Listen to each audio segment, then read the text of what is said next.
Tranquilo, tranquila, porque no es malo dudar. No es malo tener dudas. De hecho, hoy vamos a ver que Dios te permite dudar. Que te permite dudar porque dudar no siempre significa que no se tiene fe o que no se cree en Jesucristo. Dudar no significa necesariamente que has perdido tu salvación.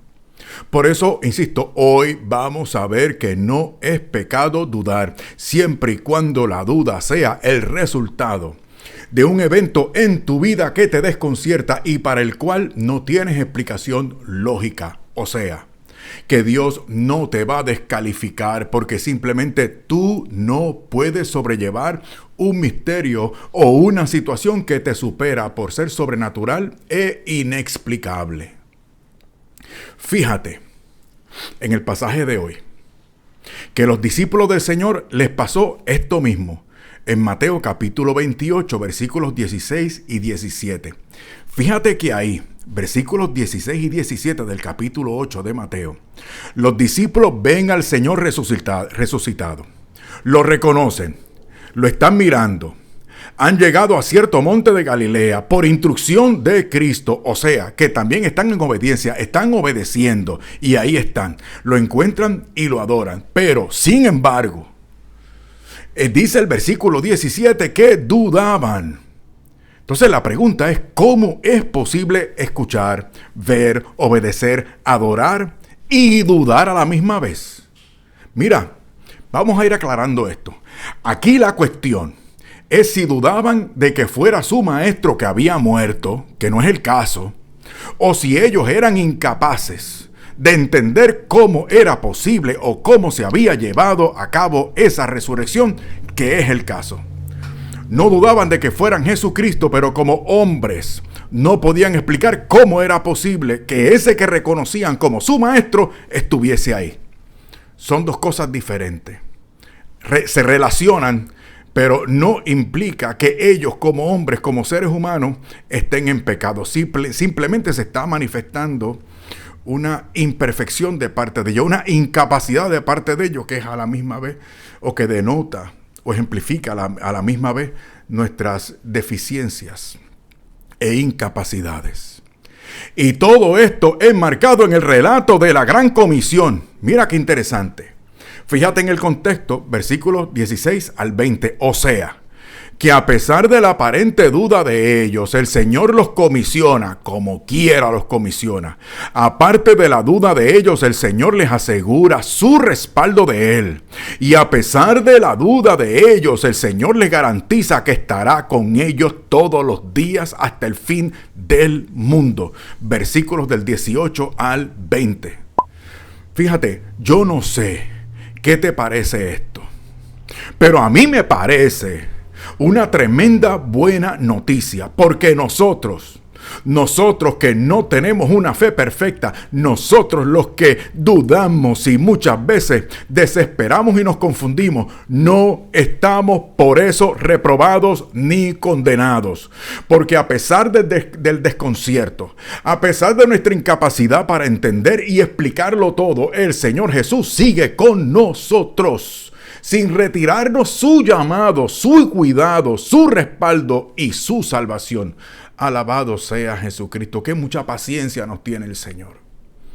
Qué consuelo es abordar este tema. Qué maravilloso contemplar esta estampa en el Evangelio e identificarnos con estos hombres. Y maravillarnos como ellos se maravillaron con el Señor que se les apareció y que a través de su palabra se sigue apareciendo a nosotros para consolarnos también. Esto es lo que vamos a aclarar en este video.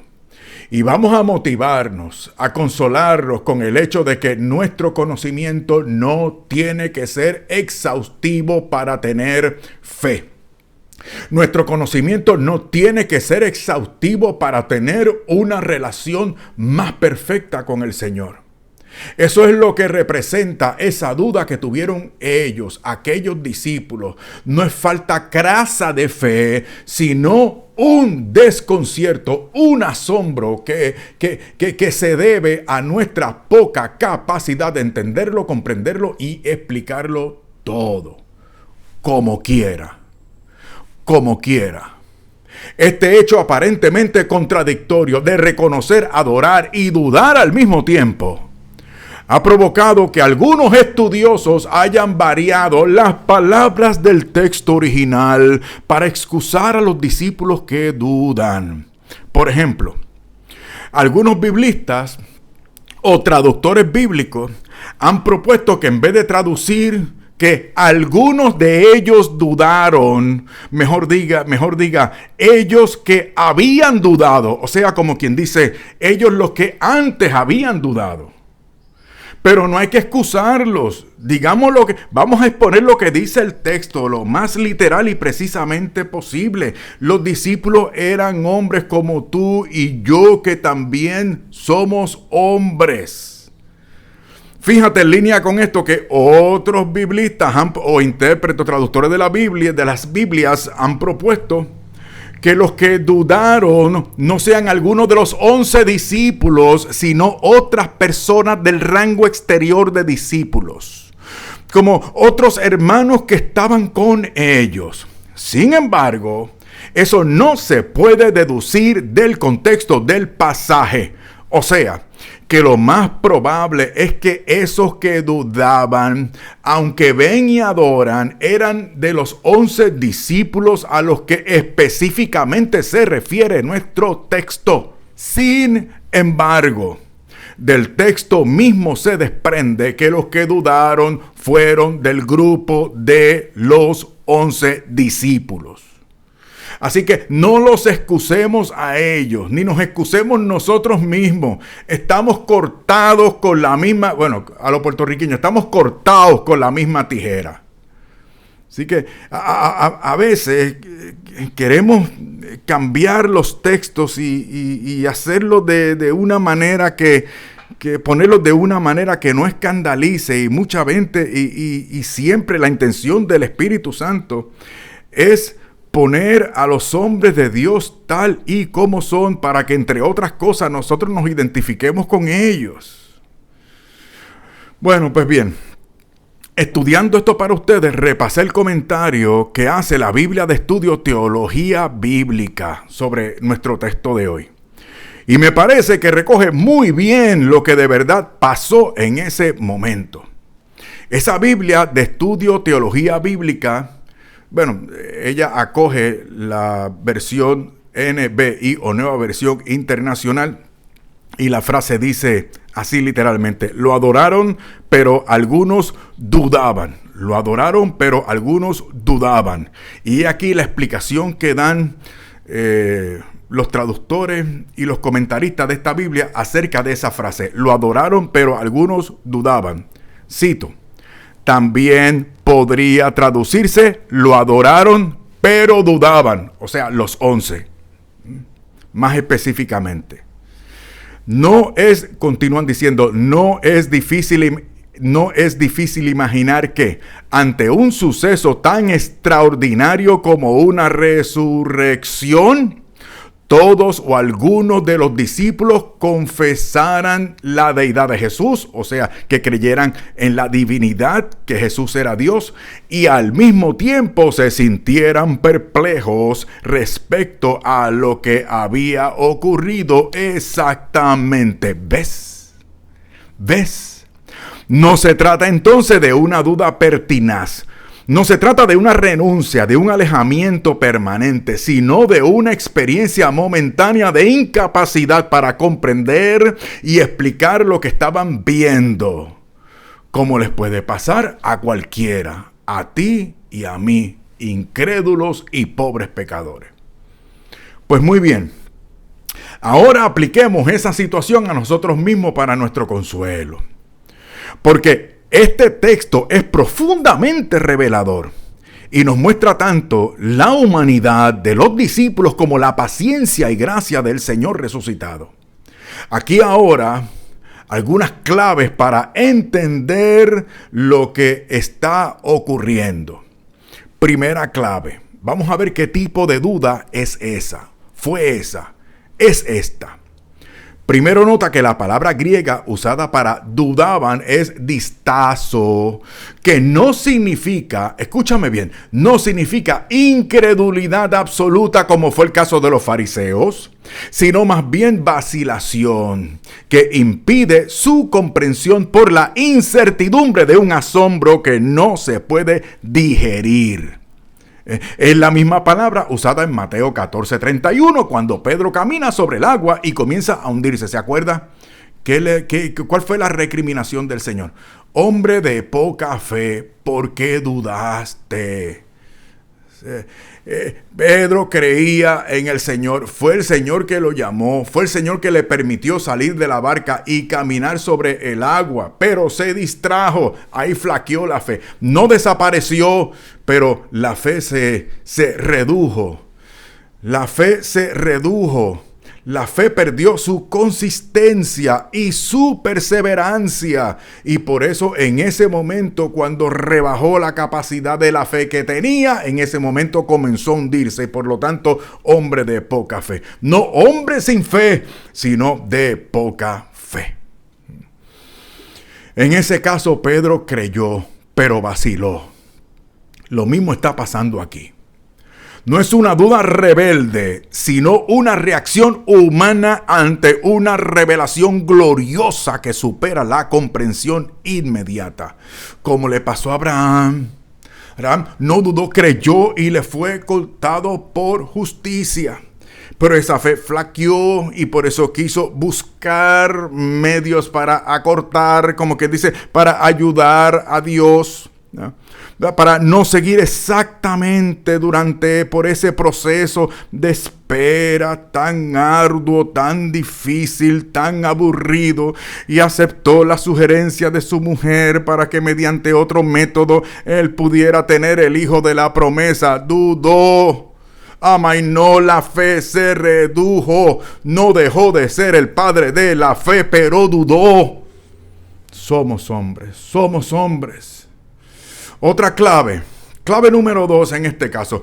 ¿Cómo es que adoraron y dudaron al mismo tiempo? Esta aparente contradicción refleja una experiencia espiritual auténtica. Es una experiencia... ¿Cómo es eso, Fer? ¿Cómo es eso? O sea, estoy dudando y eso puede reflejar una experiencia espiritual auténtica y realista. ¿A qué te refieres? Escúchame, a veces en nuestra vida de fe buscamos, servimos y adoramos a Cristo sinceramente, pero aún luchamos con preguntas, luchamos con temores, luchamos con incertidumbres. Pero la fe verdadera no siempre es una experiencia constante de seguridad emocional. La fe puede estar mezclada con debilidad humana y de hecho lo está. De hecho, siempre lo está. Porque somos personas humanas, no somos personas celestiales o angélicas. Ay, qué maravilloso. Mira, 5 cosas importantes nos revela el texto hasta aquí. Nos revela, número 1, que la adoración verdadera puede coexistir con la lucha interna. 2, nos revela que Jesús no rechaza a los que dudan mientras lo buscan y lo adoran. 3, nos revela que el Señor se muestra incluso a los que todavía están en proceso de entender, a los que todavía estamos en proceso. El Señor se nos muestra, se nos presenta, se relaciona con nosotros. 4, nos revela que la fe salvadora no exige perfección absoluta a nivel emocional, intelectual ni espiritual, sino, eso sí, confiar en Cristo resucitado, incluso cuando no se comprende. Y 5, nos revela que incluso en nuestra debilidad la adoración es válida. Aún en medio de nuestra debilidad, la adoración, el servicio, la entrega, el testimonio son válidos y preciosos para Dios. Mira, podemos resumir hasta aquí. La duda mencionada en Mateo 28:17 es una vacilación momentánea, no una incredulidad permanente. Porque es posible adorar con el corazón mientras la mente sigue luchando por entender.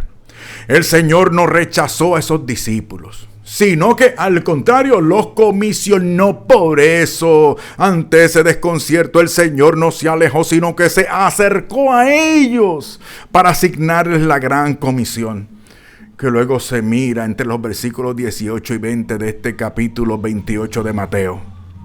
Esto nos consuela. A mí por lo menos me consuela, y a ti debería consolarte también. Cristo usa incluso a quienes luchan con las dudas. Si tu corazón y el mío están vueltos hacia Él. Cuando preparaba esto para ti, pensaba, es la segunda vez que lo menciono en este canal, a un filósofo de la religión que se conoce, Rudolf Otto, famosísimo él. Escribió un libro que es un librito, que es un clásico para esa materia. Lo tomé en el Seminario Evangélico de Puerto Rico cuando estudiaba allí en la clase de filosofía de la religión.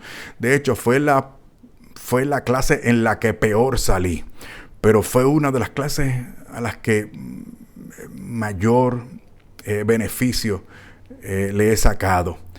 El librito, uno de esos recursos, se titulaba Lo santo, lo racional y lo irracional en la idea de Dios. Y cuando estudiaba esto para ti, me vino a la mente este libro y el contenido de este libro y los comentarios de nuestro profesor, el doctor Badía, en aquella ocasión en el seminario. Mira, en ese libro, ahí, el autor, o sea, Rudolf Otto, explica, préstame atención, porque esto explica en gran parte lo que sucedió a estos discípulos y que es muy probable que también explique lo que nos acontece a nosotros para que te consuele, chico, para que te consuele. Mira, ahí el autor Rudolf Otto explica que una experiencia religiosa auténtica, no mala, sino auténtica, no puede reducirse, o sea, limitarse solamente a categorías racionales, morales o éticas, sino que implica, o sea, una experiencia religiosa auténtica implica un encuentro con lo que este autor llama lo luminoso. No te me vayas, te voy a explicar. El autor llama a ese encuentro genuino, lo llama lo luminoso, que es un aspecto de lo divino, que es racionalmente incomprensible, misterioso y fascinante. Es algo así como un misterio tremendo y fascinante que te atrae y te repele al mismo tiempo, mientras te demuestra tu incapacidad para tenerlo, para tener a ese totalmente otro, en este caso Dios, para tenerlo, comprenderlo y amarlo como Él merece. Te atrae, pero te repele. Lo amas y te asusta. Lo amas y le temes. Por eso los discípulos reconocen al Dios Jesucristo al adorarlo y dudan al mismo tiempo, al reconocer su incapacidad de ellos para comprenderlo y merecerlo. Y de ahí que el Señor increíblemente llame y comisione a los que ahora se consideran indignos. Ahora, en ese momento, los discípulos se mostraron indignos, finitos, poca cosa, meros hombres. ¿Por qué se reconocieron así? Porque no podían manejar lo que quién se les estaba manifestando en ese momento.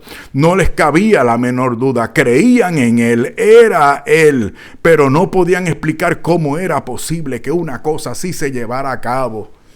Y por lo tanto, tenían que dudar sobre ellos mismos, sobre su capacidad, su excelencia, su inteligencia. Sus méritos de ellos, qué méritos podían tener para recibir el favor de esa evidencia de la presentación del resucitado frente a ellos, y encima de ellos ser comisionados, recibir la gran comisión, participar de la misión de esa persona a la que no podían explicar en ese momento. Aquello era desconcertante.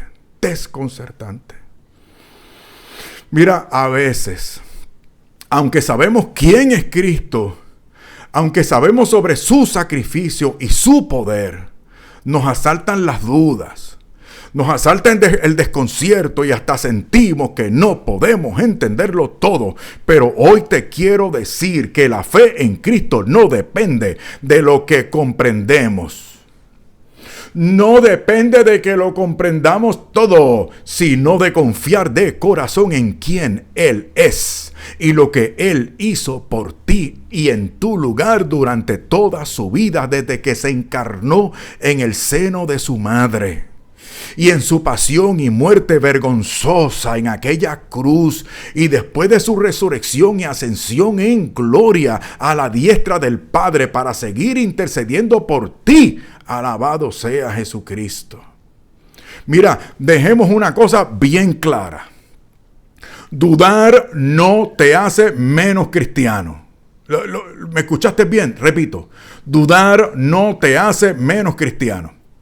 Los discípulos, aquellos hombres que caminaron con Jesús, lo vieron hacer milagros y ahora lo vieron resucitado y aún así dudaron. Eso nos muestra que las dudas son parte de nuestra humanidad.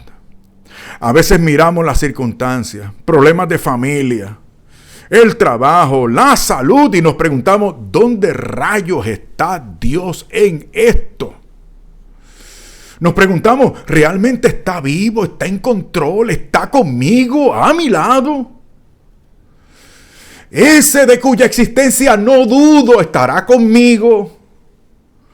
Pero fíjate, Jesús no los regañó, ni desistió o se rindió con sus discípulos por dudar. Al contrario, en el versículo siguiente, Mateo 28, ahora el versículo 18, Jesús les dice, toda autoridad me ha sido dada en el cielo y en la tierra. Esto es tremendo. Esto es tremendo. Jesús, nuestro Señor, no necesita que lo entendamos todo para demostrarnos que Él es el Rey de Reyes, el Señor de Señores, y que estará con nosotros todos los días hasta el fin del mundo. Escucha, my friend. Escucha, my friend. Dios no ha acabado contigo. Él no hace malos negocios. Y tú le saliste muy caro. Tú le saliste demasiado caro. Tú costaste. O sea, por ti pagaron la preciosa sangre del Hijo unigénito de Dios. Él murió por ti. Se dio todo por ti sin reservarse nada. No se reservó nada para sí. Lo entregó y lo dio, lo ofreció todo por ti. Entonces, ¿tú crees que el Señor ha acabado contigo? ¿Acaso tú crees que el Señor ha acabado contigo? Pues no. Y la evidencia de que el Señor no ha acabado contigo es que tú todavía estás respirando. Compruébalo. Inhala. Exhala. Estás respirando. Significa que estás vivo y mientras estés vivo el Señor no ha acabado contigo. Porque estás vivo. Todavía estás vivo. Todavía, por tanto, hay tiempo para ti. Hay tiempo para un encuentro con el Cristo resucitado. Oh, la Biblia nos anima. Escucha, esto es importante. La Biblia nos anima a enfrentar las dudas con fe. Te voy a enseñar un ejemplo. Hebreos capítulo 11, versículo 1. Mira, ahí dice, la fe es la certeza de lo que se espera, la convicción de lo que no se ve. Eso dice, o sea, tú te retratas, te comparas con ese versículo. Y tú y yo, por lo menos yo me encuentro falto. Porque ahí dice, la fe es la certeza de lo que se espera. La convicción de lo que no se ve. Ah, pero espérate. Revisa ahí, Hebreos, todo el capítulo 11 de esa carta a los Hebreos. Se trata de una lista de grandes campeones de la fe, que aún teniendo esa fe de certeza y convicción, vivieron incertidumbres. pasaron por pruebas, confrontaron el reto de la duda. Pero fueron perseverantes, creyéndole a Dios y no a los hombres. No se amedrentaron por la circunstancia y fueron fieles a Dios, solo a Dios, creyendo solo en su palabra, por la cual recibieron la recompensa de conocer a Cristo y ser así justificados por Cristo ante Dios, por su fe anticipada en el Señor Jesús. Entonces, no se trata de tener todas las respuestas, sino de confiar en aquel que sí las tiene. Como dice Proverbios capítulo 3, versículos 5 y 6. Ahí dice: confía en el Señor con todo tu corazón y no te apoyes en tu prudencia. Reconócelo en todos tus caminos y Él enderezará tus sendas. Escucha, aunque no lo entiendas todo, confía en Cristo. Mi trabajo no es entenderlo todo, mi trabajo es confiar. ¿Sabes por qué podemos confiar en Jesús? ¿Sabes por qué podemos confiar en Jesús aunque no lo entendamos todo? Respuesta: porque Él no es solo una idea o una propuesta. Él es persona divina, segunda persona de la Santísima Trinidad. Emmanuel, Dios con nosotros. Es el Hijo de Dios que se hizo hombre, vivió sin pecado, murió en la cruz por nosotros y resucitó al tercer día. En Juan capítulo 14, versículo 6, dice Él, el Señor: yo soy el camino y la verdad y la vida. Nadie viene al Padre sino por mí. Él, entonces, no es un concepto complicado. Él es el Salvador, quien nos ama y dio su vida por nosotros. Por eso te advierto con cariño, con respeto, pero de frente y claramente te advierto: no te dejes impresionar por los que ocupan posiciones de poder eclesiástico. Ni tampoco te dejes impresionar por lenguajes rebuscados que no llegan a ningún sitio claro y específico. Ni te dejes impresionar por títulos académicos. Nadie necesita de títulos académicos o eclesiásticos para hablar de su experiencia con Jesús. A la porra con los títulos entre nosotros. Solo necesitamos un corazón que confíe en Él. Como dice 2 de Corintios capítulo 4, versículo 7, cito: tenemos este tesoro en vasos de barro, para que la extraordinaria grandeza del poder sea de Dios y no de nosotros. Termina la cita. Escucha, porque no se trata de nuestra capacidad, sino de la grandeza de Cristo en nosotros. Así que cuando sientas que no puedes explicarlo todo, cuenta lo que sí sabes. Cuenta lo que sí puedes. ¿Qué puedes? ¿Qué sabes? Que Jesús nos ama, que murió por todos nosotros para el perdón de todos nuestros pecados y que vive. Él está vivo, no está muerto, ha resucitado. Está vivo para dar esperanza de vida eterna a todo aquel que cree en Él, confiando solo en sus méritos para la salvación. Escucha, y cuando te sientas vil, cuando te sientas incompetente o indigno por tu pasado, repasa la vida de aquellos discípulos. Repasa la vida de aquellos discípulos. Ten en cuenta su pasado con imperfecciones, cobardías, errores de juicio y falta de formación teológica y dominio de las letras. Y fíjate de que el Señor los restituyó, los preparó, los envió y los respaldó con sabiduría y la fuerza del Espíritu Santo. Porque se te está permitido dudar, pero no se te está permitido quedarte quieto. Ven a Cristo. Ven a Cristo. Confía en Él, sin dejarte avergonzar o intimidar por nadie que se refiera a tu pasado, porque ahora eres una nueva criatura. Las viejas cosas pasaron, ahora son hechas nuevas.